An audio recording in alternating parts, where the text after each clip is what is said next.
오늘 함께 보실 말씀 구약성경 사무엘상 16장 6절부터 13절까지 말씀입니다. 구약성경 434면에 있습니다.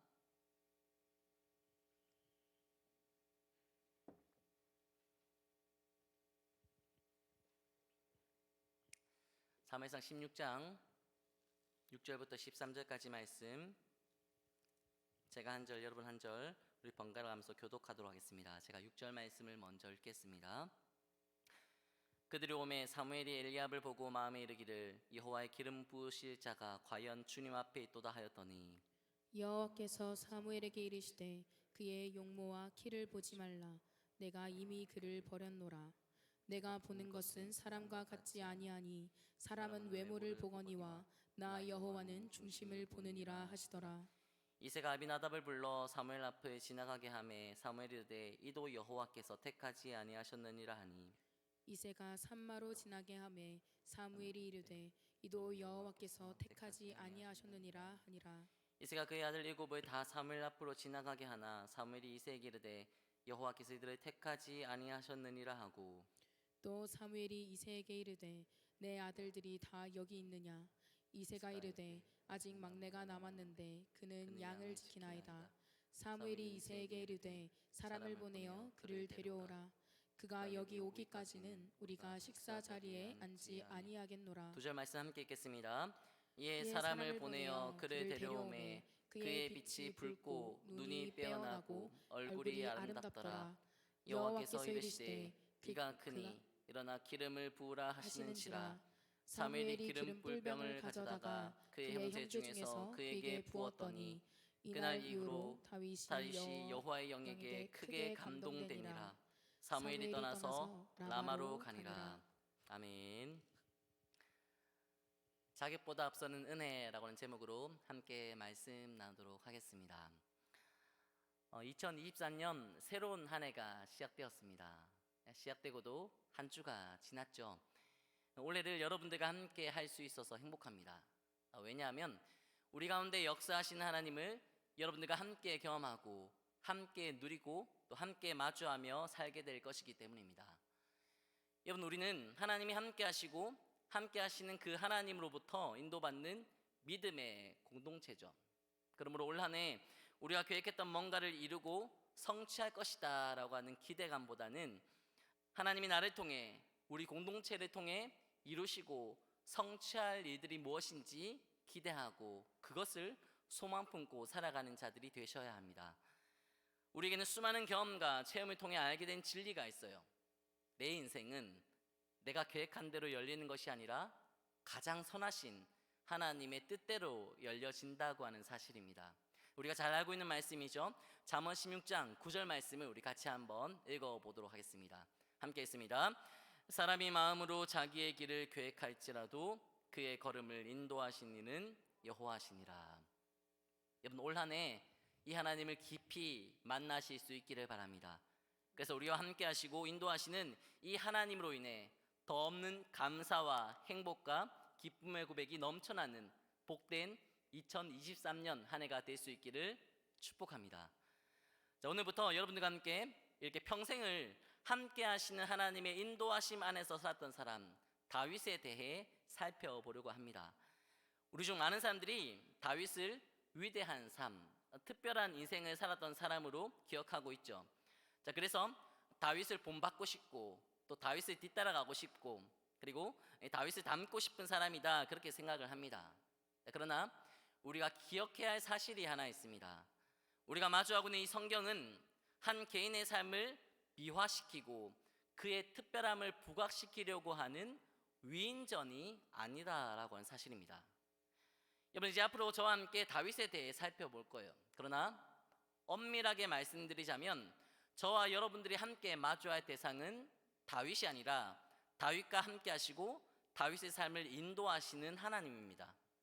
성경은 어떤 사람을 소개하고 있는 책이 아니라 하나님을 소개하고 있는 책이에요. 우리는 이러한 관점으로 성경을 읽고 성경을 해석하고 묵상하고 우리 삶에 적용하게 될 것입니다.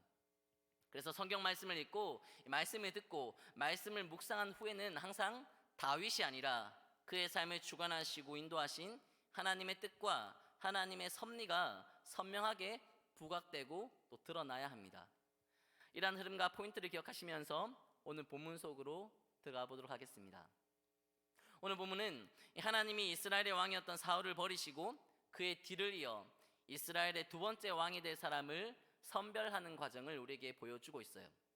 그렇다면 어떤 사람을 왕으로 세웠느냐를 알아보기 전에 여러분, 이런 과정 자체가 하나님의 은혜라고 하는 것을 우리는 인정할 수밖에 없습니다. 여러분, 우리가 지난 시간에 백성들에게 공식적으로 마지막 말 유언을 남기고 있는 사무엘에 대해서 살펴봤죠. 사무엘은 하나님의 뜻과 하나님의 마음을 백성들에게 알려주고 증거했던 선지자였습니다. 하나님은 사무엘을 통해 이스라엘 백성들이 하나님을 거부하고 사람을 왕으로 구했던 일이 잘못되었다고 하는 것, 죄라고 하는 것을 우레와 비라고 하는 수단을 통해서 밝히 드러내 보여주셨습니다.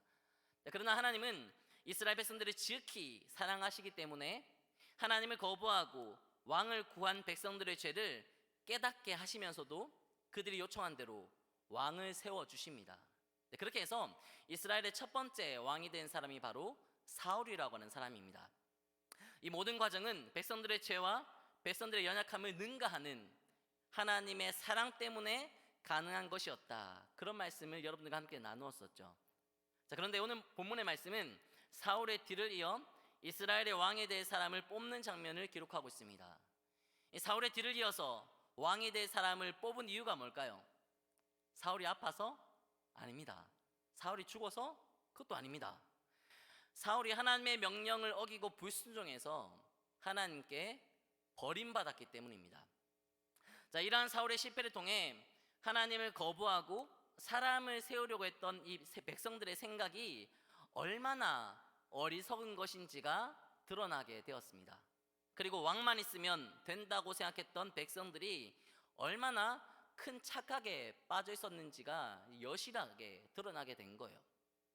그렇다면 하나님은 이 일을 근거로 백성들에게 이렇게 말씀하실 수 있었습니다. 이거 봐라, 인간이 이렇게 연약한 존재야. 인간이 이렇게 부족한 존재야. 인간이 왕으로 선다고 해서 너희들의 문제가 해결되는 게 아니야. 나만 왕으로 세우고 나만 잘 섬겨. 그게 너희가 살아갈 길이야. 그렇게 말씀하실 수도 있었습니다. 그렇게 말씀하신다고 해도 부당하지 않을 것 같고 항변할 수 없을 것 같습니다. 그런데 하나님은 사무엘, 죽음을 코앞에 둔 선지자 사무엘을 기어이 부르시고 굳이 사무엘을 베들레헴에 살고 있었던 이세에게로 보내십니다. 왜죠? 실패한 사울의 뒤를 이어 이스라엘의 두 번째 왕이 될 또 다른 사람을 세워주시기 위해. 백성들이 왕이신 하나님을 거부하고 사람을 왕으로 세우려고 했던 것은 분명히 잘못된 생각이었습니다. 그건 죄였어요. 그런데 이스라엘의 첫 번째 왕 사울이 실패하자 백성들이 다른 왕을 세워달라고 요청한 것이 아니라 하나님이 다른 왕을 세우십니다. 어쩔 수 없이 마지못해 세우신 것이 아니라 죽음을 앞두고 있는 선지자 사무엘을 보내시면서까지 왕을 세우시는 이 일을 하나님께서 적극적으로 주도하고 계신 거예요. 여러분, 하나님이 왜 이러실까요? 아무리 생각하고 또 생각해봐도 백성들을 향한 하나님의 사랑 때문이라고 해석할 수밖에 없습니다. 이스라엘의 첫 번째 왕 사울의 실패는 곧 백성들의 실패를 의미합니다. 백성들이 왕을 세워달라고 주장하지 않았더라면 사울이 왕이 될 일은 없었을 거예요. 그가 왕으로서 하나님의 말씀에 불순종하고 실패한 왕으로, 버림받은 왕으로 전락하는 일도 없었을 겁니다. 여러분, 이게 다 사람을 왕으로 세우면 모든 것이 잘 될 것이고 자신들도 편안하게 잘 살 것이고 부강한 나라가 될 것이라고 하는 백성들의 생각에서 비롯된 거예요. 그러나 백성들의 이러한 생각은 착각에 불과하다고 하는 것이 곧바로 드러났고, 그래서 이건 백성들의 실패라고 봐야 합니다. 그런데 하나님은 백성들의 실패가 실패로 끝나도록 내버려 두시지 않습니다. 사무엘로 하여금 하나님이 선택하신 자를 찾아가 기름을 붓도록 인도하시고 친히 그를 왕으로 세워주십니다. 그래서 왕을 요구한 백성들이 실망하지 않도록, 실패와 죄책감을 느끼면서 절망하지 않도록 살펴주시고 보듬어주시고 배려해주고 계신 거예요. 마치 하던 일이 잘 되지 않아서 절망하고 있는 아이를 다독여주는 부모와 같이 실패를 거듭하는 제자를 다독여주면서 다시 할 수 있다고, 다시 일어설 수 있다고 격려하고 붙잡아주고 세워주는 스승과 같이 하나님은 위로하고 다독여주시는 과정을 통해 백성들의 실패가 실패로 끝나버리지 않도록 그들을 위해 친히 역사하고 계십니다. 저는 본문의 이 말씀을 묵상하면서 저 자신을 향한 하나님의 사랑을 깊이 묵상하게 됐어요. 제가 올해로 15년째 사역을 하고 있습니다. 저는 언제나 사역을 하면 할수록 두려움을 느껴요. 마치 제 앞에, 사역을 하면서 달려가는 제 앞에 큰 벽이 가로막혀 있는 것 같은 막막함을 느낄 때가 많고, 항상 어떻게 해야 할지 몰라서 답답하고 아무것도 할 수 없을 것만 같다고 하는 절망감이 수시로 제 삶에 엄습해 옵니다. 왜냐하면 제가 얼마나 부족한 존재인지, 얼마나 나약하고 연약하고 모자란 사람인지 그 실체를 시간이 가면 갈수록 점점 깨닫게 되기 때문이에요. 솔직히 지금도 마찬가지입니다. 새해가 시작되었는데, 그리고 이제 여러분들과 함께 청년 사역을 시작하게 되었는데, 제 속에 기대감이나 소망보다는 오히려 두려움이 앞섭니다. 걱정과 염려되는 마음이 더 커요. 목사로서 천들의 고민과 어려움과 힘겨움을 들어주고 공감하고 이해해주고 해결책을 제시해줘야 하는데, 사실 잘 모르겠어요. 평생 설교자로 살아야 하는데 이 설교를 준비하는 과정은 늘 저에게 버겁고 힘들게만 느껴집니다. 그렇게 부족한 제 시체를 마주하면서 늘 실패감에, 늘 실망감에 빠져서 절망감에 허덕이면서 못하겠다, 벗어나고 싶다, 도망가고 싶다, 그런 생각을 하루에도 수차례 하면서 살아갑니다. 그런데 그런 마음 가지고 하나님 앞으로 나아가면 하나님은 저의 실패감이 실패로 이어지거나 저의 절망감이 포기로 끝나버리지 않도록 저를 다시 붙잡아 주십니다. 다시 말씀 보게 하시고, 다시 말씀을 마주하게 하시고, 다시 영혼들을 만나게 하시고, 이 두렵고 힘겹고 부담스러운 설교단 위에 하나님께서는 다시 세워주세요. 그러면서 깨닫게 하시죠. 하나님은 애당초 저의 자격을 보시거나 제가 가지고 있는 자격과 재능과 능력 때문에 저를 세우신 게 아니었다고 하는 것, 그걸 깨닫게 해주세요. 제가 수없이 많이 겪었던 실패들이 또다시 실패로 이어지고 실패로 마무리되지 않도록 이끄시고 인도하시는 하나님을 바라보게 하시는 거예요. 그런데 이게 저만의 경험이고 저만 깨닫게 되는 그런 경험인가요? 아닐 거예요. 여러분들 모두가 똑같이 겪고 있는 일이고 동일하게 깨닫는 겁니다. 저를 포함해서 우리 모두는 정말 연약한 존재들이에요. 부족한 존재입니다. 맡겨진 사역과 영혼들을 감당하기에 우리는 너무나 연약해요. 섬김과 헌신을 이어가야 할 우리는 너무나 나태하고 무기력한 자들입니다. 온 마음과 정성을 다해 예배드려야 할 우리는 너무나 부패했고 제멋대로예요. 그래서 우리는 늘 넘어집니다. 늘 실패해요. 그리고 그 실패감에 빠져서 이제 더 이상 아무것도 할 수 없을 것만 같습니다. 그런데 올 한해 하나님은 다시 우리를 섬김의 자리에 세워주셨습니다. 다시 감당할 일을 주셨고 천하보다 귀한 영혼들을 다시 우리 손에 맡겨주셨어요. 무엇보다 지금 우리가 부인할 수 없는 명백한 사실이 있죠. 하나님은 죄 지은 사람이 설 수 없는, 서면 안 되는 이 거룩한 지성소에, 예배드리는 이 자리에 우리를 다시 세워주셨습니다. 우리의 실패가 실패로 이어지지 않도록, 실패로 끝나버리지 않도록 하나님은 쉼없이 우리를 사랑의 손길로 인도하고 계신 거예요. 사랑하는 여러분, 기억하셔야 합니다. 하나님은 애당초 자격을 보시고 우리를 세우신 게 아니에요. 자격으로 해야 하는 일이라면 우리는 실패를 반복할 수밖에 없습니다. 우리가 가진 자격은 지극히 유한하고 제한적이고 허점투성이기 때문이에요. 그래서 자격으로 가능한 일이라면 우리 앞에 펼쳐진 이 일들과 사역은 이제 더 이상 우리에게 주어질 수 없어요. 자격으로 따지자면 더 이상 우리가 할 수 없고 해서도 안 되는 일입니다. 근데 하나님은 새로운 한 해가 시작되는 이 시점에 다시 우리에게 일을 맡기셨어요. 다시 우리를 사명의 자리로 이끄셨고 거듭 예배드리는 이 거룩한 자리에 우리를 세우셨습니다. 그래서 날마다 실패하고 실패하는 삶이 익숙한 우리가 더 이상 실패가 주는 고통과 자책 속에서 힘들게 살아가지 않도록 인도하고 계신 겁니다. 왜죠? 하나님은 생명 다해 우리를 사랑하시는 우리의 아빠, 아버지 되시기 때문입니다. 성경에 이렇게 하나님께 세움받고 하나님께 쓰임받고 하나님께 인도받은 사람들에 대한 기록으로 넘쳐납니다. 그래서 우리는 이 성경을 통해 등장하는 사람들이 아니라 그들을 세우시고 그들을 사용하시고 그들을 인도하시는 하나님을 발견하고 하나님을 앞세우고 하나님께 주목하고 하나님께 감사하는 자들로 살아가야 하는 거예요. 자, 이어지는 본문의 말씀 보면 이와 같이 백성들의 실패가 계속해서 이어지지 않도록 주도적으로 일하시고 회복을 위해 역사하시는 하나님의 손길이 더욱 선명하게 그리고 분명하게 증거되고 있습니다. 또 자격보다 앞서는 은혜로 사람을 택하시고 세우시는 하나님의 섭리가 보다 분명하게 드러나고 있죠. 이런 관점을 놓치지 말고 오늘 본문을 계속해서 살펴보도록 하겠습니다. 자, 하나님은 하나님의 말씀에 불순종해서 버림받은 이스라엘의 첫 번째 왕 사울을 대신하여 다른 사람을 왕으로 세우시기로 결정하십니다. 그리고 하나님은 사무엘을 당시 베들레헴에 살고 있었던 이새의 집으로 보내세요. 그리고 이새의 아들 중에서 사울의 뒤를 이어 이스라엘의 왕이 될 사람이 있다고 말씀하세요. 그러나 그 사람이 누군지는 미리 알려주시지 않습니다. 자, 그래서 사무엘은 베들레헴에 살고 있었던 이새의 집으로 가서 이새와 함께 그의 아들들을 초청합니다. 자, 그러자 첫째 아들 엘리압을 포함한 이새의 아들 7명이 사무엘 앞으로 나아옵니다. 근데 사무엘은 이새의 첫째 아들 엘리압을 본 순간 확신이 들었고 더 이상 다른 아들들은 볼 필요가 없다고 생각합니다. 본문 6절 말씀 같이 한번 읽어봅시다. 6절 말씀 함께 읽겠습니다.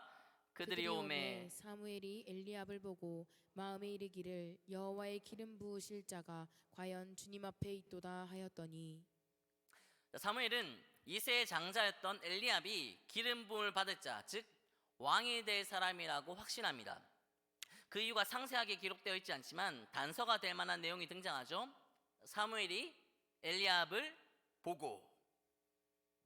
자, 엘리압은 사무엘이 보기에 왕이 될 만한 충분한 자격을 갖추었습니다. 아마 엘리압은 상당히 키가 크고 또 다부지고 듬직해 보이고 용감해 보이고 자신감이 넘치는 모습이었을 것 같습니다. 그러나 하나님의 생각은 사무엘과 달랐습니다. 본문 7절 말씀도 같이 한번 읽어볼까요? 7절 말씀 함께 읽겠습니다. 여호와께서 사무엘에게 이르시되 그의 용모와 키를 보지 말라. 내가 이미 그를 버렸노라. 내가 보는 것은 사람과 같지 아니하니 사람은 외모를 보거니와 나 여호와는 중심을 보느니라 하시더라. 사무엘이 엘리압의 외모 즉 그의 용모와 키를 보고 왕이 될 사람이다라고 예상했다고 하는 것이 이 말씀을 통해 증명되고 있죠. 그러나 하나님은 이미 엘리압을 버렸다 그렇게 말씀하십니다. 그리고 사람은 외모를 보지만 나 하나님은 중심을 본다 이 말씀을 하시죠. 이 말씀은 엘리압이 밖으로 드러나는 외모와는 다르게 중심 즉 내면의 아름다움은 가지지 못했다고 하는 것을 의미합니다. 그런데 이번에는 둘째 아들 아비나답이 등장하고 그렇게 7번째 아들까지 사무엘 앞을 지나갑니다. 그런데 그들 중 어느 누구도 사무엘 아니 하나님의 선택을 받지 못했습니다. 여러분 이러한 사실을 근거로 우리가 추측해 볼 수 있는 사실이 무엇인가요? 이 이새의 7 아들들은 모두 중심 즉 내면과 마음의 상태가 심각하게 망가져 있었다고 하는 사실입니다. 그래서 그들은 중심을 보신 하나님께 선택받지 못한 것이고 나도 하나님께 선택받으려면 깨끗하고 순결하고 거룩한 마음이어야 하는구나 그렇게 생각할 수 있어요. 자, 근데 이새에게는 아들이 한 명 더 있었습니다. 본문 11절 말씀 같이 한번 읽어볼까요? 11절 말씀 함께 읽겠습니다. 또 사무엘이 이새에게 이르되 내 아들들이 다 여기 있느냐? 이새가 이르되 아직 막내가 남았는데 그는 양을 지키나이다. 사무엘이 이새에게 이르되 사람을 보내어 그를 데려오라. 그가 여기 오기까지는 우리가 식사 자리에 앉지 아니하겠노라. 이새에게는 8명의 아들이 있었습니다. 근데 그 자리에 막내는 없었죠. 막내 아들은 그 자리에 함께 있지 않았고 초대받지도 못했습니다.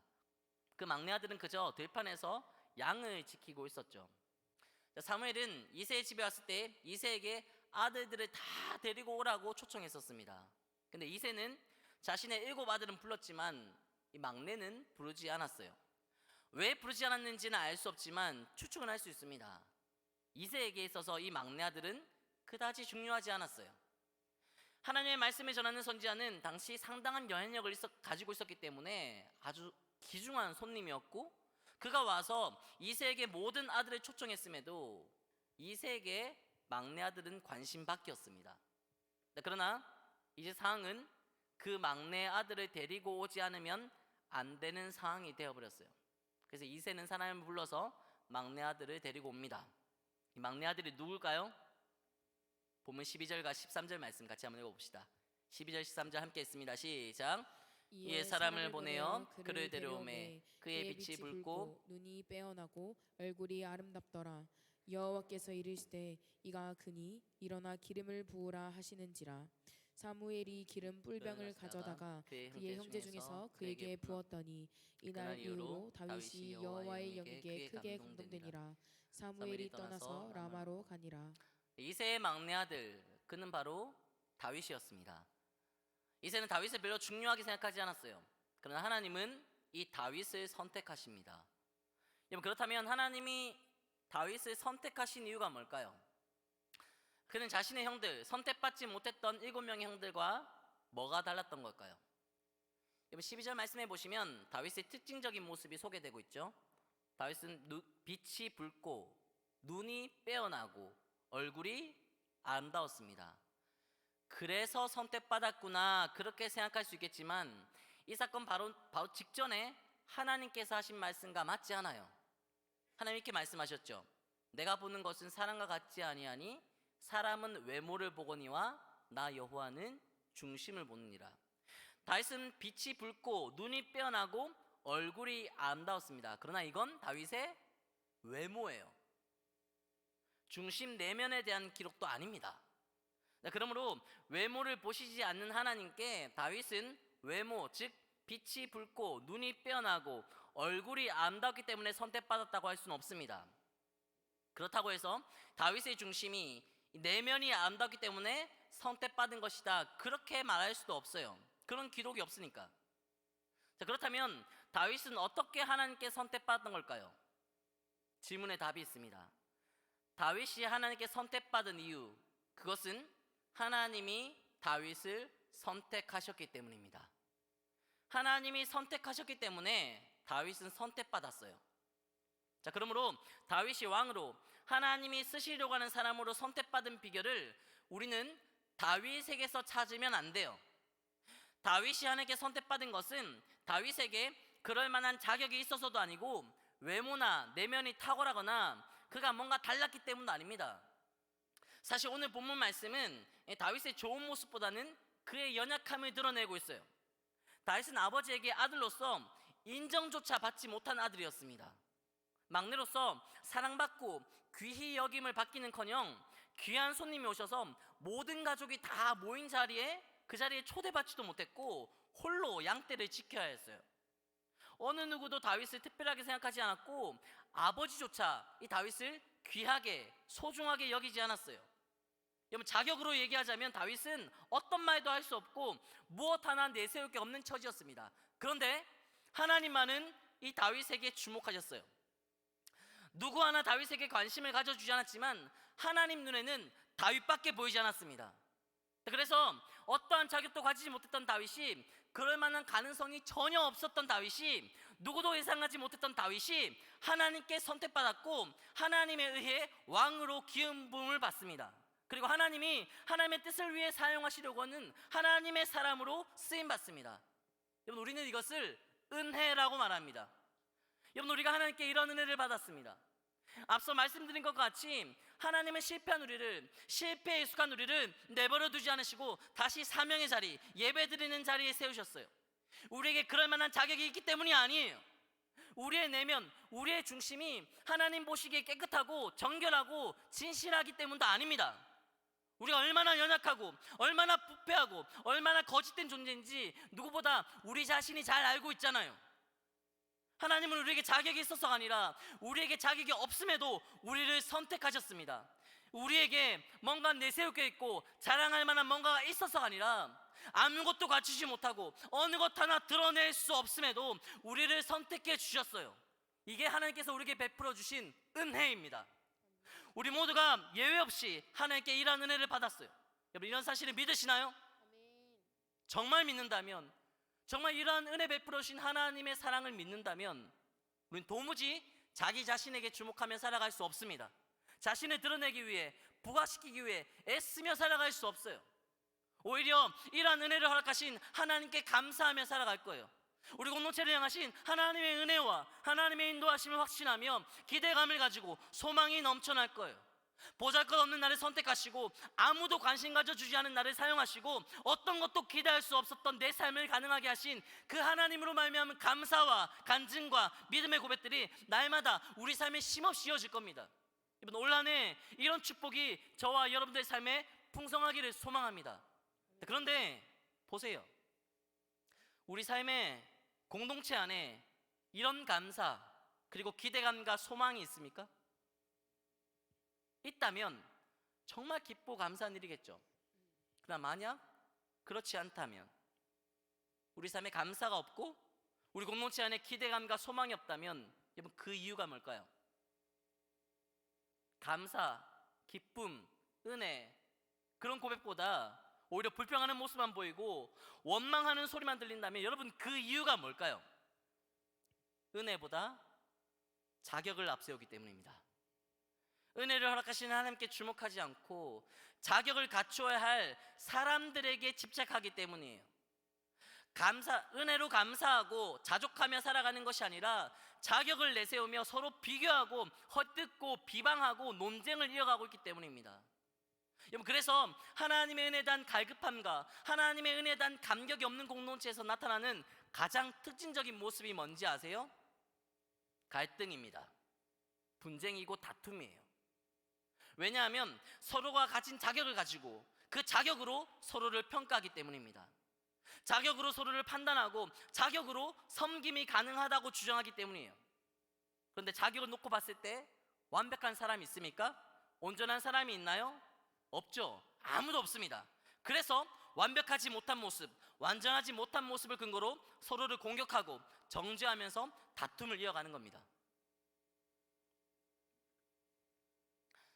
사도행전을 보시면 하나님을 믿으면서도 자신이 가지고 있는 자격에 대해 그리고 자기 자신에 대해 대단히 큰 자부심을 가지고 살았던 한 사람을 소개하고 있습니다. 그 사람은 바로 사울이라고 하는 사람이에요. 사울은 자기 스스로에 대한 프라이드가 넘쳤던 사람이에요. 그런데 이게 무리라고 할 수 없는 게 이 사람 정말 대단한 사람이에요. 이 사람은 바리새인입니다. 바리새인은 종교적인 열정과 열심이 정말 남다르고 특심이었던 자들이죠. 이 사람들은 기도하고 금식하고 구제하는 삶을 정해진 규율과 지침에 따라 정확하게 지키며 살았어요. 그것을 지키지 않으면 마치 죄라고 생각했을 정도로 아주 철두철미하게 기도하고 금식하고 구제하며 살았던 사람들입니다. 게다가 사울은 가말리엘의 가르침을 받고 그 밑에서 공부했던 사람이에요. 가말리엘 밑에서 공부했다고 하는 것은 당시 상당히 좋은 학문 과정과 또 가장 뛰어난 엘리트 과정을 밟았다고 하는 것을 의미합니다. 이렇게 종교적인 열심과 열정이 특심이었을 뿐만 아니라 누구나 인정할 만한 그런 엘리트였기 때문에 누구 하나 사울이 가지고 있는 자격에 대해 부족하다고 생각하지 않았고 자기 스스로도 그렇게 생각하며 살았습니다. 그는 정말 어디에도 누구에게도 뒤지지 않는 자격으로 단단하게 무장되어 있었던 사람이에요. 그러나 사울이 가진 이 자격은 선한 일에 사용되지 못했습니다. 사울은 자신의 자격을 내세우고 자신이 가지고 있는 그 자격을 근거로 아주 열심히 아주 적극적으로 교회를 핍박합니다. 왜냐하면 사울은 하나님을 향한 열심이 특심이었고 최고의 학문 과정을 통해 율법을 익히고 율법을 배웠지만 하나님이 보내주신 구세주 예수 그리스도를 믿지 않았고 이 예수님을 영접하지 않았기 때문이죠. 당시 바리새인들이 그랬어요. 그들은 하나님을 믿고 율법을 열심히 주장하며 살았지만 그리고 지키며 살았지만 하나님이 보내주신 예수님만큼은 메시아로 구원주로 인정하지 않았습니다. 그래서 바리새인들은 종교 지도자들과 함께 예수님을 십자가에 못 박는 일에 앞장섰던 자들이에요. 사실 사울 역시 마찬가지입니다. 그는 수많은 바리새인들 편에 서서 예수님을 믿고 예수님이 구원자가 되신다는 사실, 즉 복음을 전파하는 사람들을 이단이라고 몰아세웠습니다. 그리고 그들을 핍박하고 탄압하는 일에 최선을 다하며 정말 최선을 다하며 살았죠. 초대교회 첫 번째 순교자 스데반 역시 자격을 내세운 이 사울의 열정 때문에 죽임을 당했습니다.